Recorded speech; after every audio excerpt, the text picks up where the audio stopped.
He made golf cool. He exploded its economics. He challenged what was previously thought possible on the tee. Tiger Woods changed his sport forever. And here is how he did it.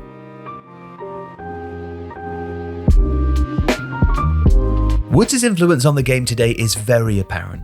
Most obviously in the anecdotal sense on the very best players. Jordan Spieth has said that nobody had more influence on his game. Bubba Watson, Adam Scott and Rory McIlroy have made similar remarks, and Bryson DeChambeau revealed that Woods pushed me to be a better golfer growing up. Patrick Reed wears red shirts on Sunday in tribute to Woods. And that barely scratches the surface. Nor does it include the unquantifiable number of amateur players first encouraged to swing a club after watching him play. But why? Well, partly it's about the image of the game and what Woods represented. Prior to his turning professional in 1996, the stereotypical golfer was quite different. The cliché was out-of-shape players, dressed in country club outfits. Woods, by contrast, was not the first player to be mindful of his condition, but he was certainly the first to attract publicity for the brutality of his training regimen. He had the sleek muscularity of an athlete and wore slim-fit apparel that made him an outlier in what remained a stuffy and conservative sport. In 1997, just a year after turning professional, he became the first non-white player to win the Masters at Augusta. Although Woods' success never really changed the game's demographics. The barriers to entry and the sport's cost at amateur levels all dampened that potential effect. Nevertheless, Tony Finau, a 6-time winner on the PGA Tour and the first American of Tongan Samoan heritage to play on it, remembers that 97 Masters as the first tournament he ever watched. But Woods' age at Augusta very much did change some of the assumptions around the sport. As Bill Pennington wrote in the New York Times, it was accepted wisdom that grasping the intricate nuances of Augusta National Golf Club would take years. Woods, it was said repeatedly by the tour's elders, would have to wait.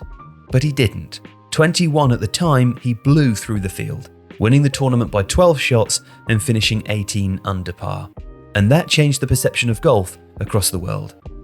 When I was growing up, said Dustin Johnson, a former world number one, in high school you were kind of a dork if you played golf. But Tiger actually made it a cool sport to play. And that image changed the demand around the game. Its appeal to sponsors and broadcasters, and ultimately golf's economics.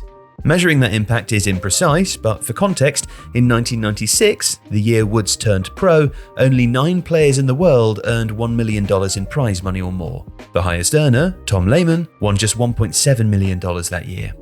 In the modern day, the PGA Tour's 2023 money list contained 139 players, earning more than $1 million that year. And at the top of the list, American Scotty Scheffler earned just over $21 million.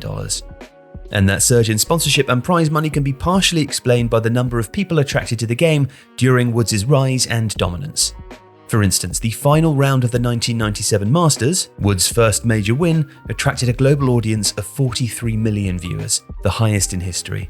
According to Nielsen, that round had a 14.1 household rating, the highest since 1977. The second highest on the list was another Woods victory at the Masters in 2001, which achieved a 13.0 rating. By the end of the decade, Woods' performances had subsided, but his draw had not. In 2008, he missed the PGA Championship through injury, and the average viewership for the final round was 4 million. The next year, recovered, he played and contended, finishing second. The viewing average rose to 10.1 million. And when he returned to win the 2019 Masters, the tournament attracted the most viewers it had since 2006.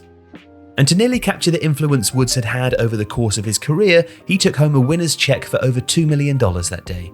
22 years earlier, in 1997, the winner's share of the purse was $486,000. And there are many more statistics like that, contributing collectively to what was known as the Tiger effect. In simple terms, when Woods played, television audience and tournament attendance rose exponentially, and myriad benefits like boosts to ticketing, broadcasting, and sponsorship income followed. His image helped, and so did his youth. But Woods also created a unique spectacle. He was dominant in an unprecedented way. By the year 2000, at the age of 24, he became the youngest player in history to have won all 4 majors. In 2001, after winning the US Masters, he became the first player in history to win all 4 majors in a row, an achievement subsequently christened the Tiger Slam. And many of those wins were by a great distance too. In fact, only twice in the modern era has a player won a major tournament by more than 10 shots. Both times, at the 97 Masters and the 2000 US Open, it was Tiger Woods that did it. He was also doing things that had never been seen before. At his peak, he was hitting the ball 25 yards further on average from the tee than any other player.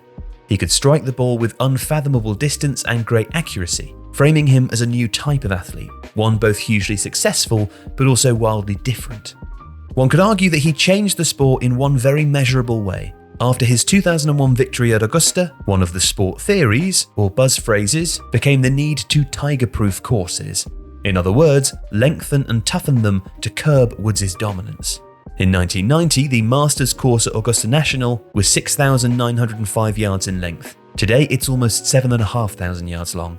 That describes equipment changes too, as well as an exponential rise in heavy hitters across the tour, but Woods' challenge to what was previously thought possible clearly helped to alter the dimensions of the game itself.